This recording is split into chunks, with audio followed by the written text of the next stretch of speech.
Ce jour est dédié pour la réussite spirituelle et matérielle de Kevin Nathaniel Ben Lala. La question de Nathaniel. Il y a eu une dispute entre deux personnes, ils se sont réconciliés. Maintenant, il y a une cicatrice. Oui. Est-ce qu'ils vont devenir plus amis, moins amis, ou ils vont juste se dire bonjour? Regarde, on parle des midotes. Il faut comprendre bien ce que je dis. Il y a l'idéal, il y a sur le terrain. L'idéal, il est très, très, très, très haut. Yehuda a posé la question, alors quoi, à chaque fois que quelqu'un nous fait du mal, on veut dire merci, on va être des pigeons. Il ne faut pas rêver. Même si on veut, on ne le sera jamais. Moi, je suis d'accord pour l'être. Alors, je te dis, idéalement, ça serait bizarre, mais c'est complètement utopique. Je te dis maintenant qu'on est des super montagnes d'orgueil. Je te dis, baisse, allez, sur 10 km de haut, l'Everest, d'accord, 8 km, tu baisses 800 mètres. Allez, déjà bien. 10%, c'est énorme. 1%, c'est énorme. Mais il y aura encore un Everest d'orgueil. Donc, ce que tu dis maintenant, ce n'est pas actuel. Donc, le message de Jérémie dit, quelqu'un m'a fait du mal, il faut l'excuser. Et le SRM te dit, ok, tu l'excuses. Mais ok, on ne va pas être copains comme avant. Si je suis, et même si on est copains, ok, mais quand même, je lui fais un petit rappel. Il dit, non, il faut que tu arrives à l'aimer comme toi vraiment. C'est possible? Non. Il parle de la vengeance. Il dit, et le Ramchal, il a souffert, hein. Qu'est-ce qu'on le monde entier lui est rentré dedans, le pauvre? Il doit être Mashiach Ben Yosef.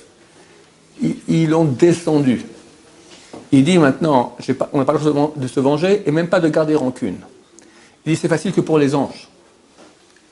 On parle du Ramchal, c'était un ange, lui c'était vraiment un ange. Il dit, c'est facile que pour les vrais anges. Mais pour les êtres humains qui sont dans des corps de chair, c'est extrêmement difficile, extrêmement difficile. Alors, on va baisser la barre. Au moins pardonner et être copain normal. L'amour qu'il y avait avant, tout ça, si on peut, idéalement oui, mais il ne faut pas rêver, on est très très... Mais on dit que le Mashiach il descendra grâce à la Vatrinam, alors on peut l'attendre, parce que ça ne sera jamais une Ava mythite. Regarde, Ephraim, quand il y avait un roi, et il voulait de l'eau qui soit filtrée, comme il faut bien.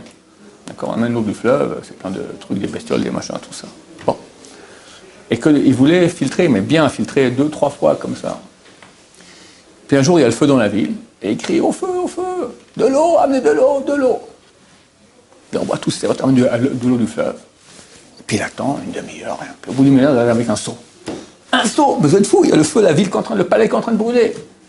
Mais Sa Majesté, ça nous prend du temps. Quoi du temps? Un seau, une demi-heure. Ben oui, on le fait 3 fois, etc.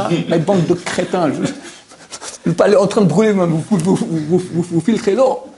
Aujourd'hui, le palais est en train de brûler. L'eau dont tu parles, que Hachem il veut comme ci, comme ça, c'était à l'époque de Rabbi Shimon Bar Yochai. Aujourd'hui, il comprend très bien à qui il a affaire, à des petits-enfants qui n'arrivent même pas à lever la tête, à vivre normalement, on n'arrive pas. Tellement il y a de la souffrance, tellement on est des petits niveaux, tellement... Comme j'ai dit souvent, un petit enfant qui fait un pas et tombe. Première fois qu'il a marché, qu'est-ce qu'on fait? On hurle de joie, on appelle grand-papa, grand-maman, regarde, il a marché. Quelqu'un d'adulte qui fait un pas, il tombe, il peur, on prend à l'hôpital tout de suite. Alors nous, quand on lit les livres, on a l'impression qu'on doit être comme des gens adultes. Il faut comprendre qu'on est des petits-enfants, qu'on fait un pas et on tombe, et Hachem, il est heureux. Il a fait un pas, il est tombé. T'as vu? Et tous les anges, ils l'appellent, il a fait un pas. Après, il est tombé. Mais oui, mais c'est un petit enfant. T'imagines que je vais dire, t'appelles grand-maman, il a fait un pas, je te file là, voilà, un selfie, il a marché. Mais même il est tombé. Elle n'a rien compris, la grand-mère, d'accord? Il faut comprendre qu'on est comme ça. Donc, aujourd'hui, le petit effort qu'on fera pour aimer son prochain, il a une valeur inimaginable. Inimaginable. Chaque petite, tellement l'obscurité elle est grande, chaque petite lumière qu'on fait, elle est inimaginable de lumière, elle fait un effet extraordinaire. Comme on dit tous les jours, Uva son Goel, vient le Rédempteur à Sion, le Mashiach, au Shabbat Shabbat Yaakov, à ceux qui reviennent du péché de Yaakov. Péché, c'est le plus grave en hébreu. Yachetz, Yahavon, Pécha. Ceux qui font tu vois du Pécha, pour eux le Mashiach il vient. Est-ce qu'on attend d'eux dire Baba Salou, Chafetz Chaim? Et à peine ils arrivent à faire à peine un peu comme ça, ils retombent. Pour eux le Mashiach il vient. Baruch Adonai, Leolam, Amen, Amen.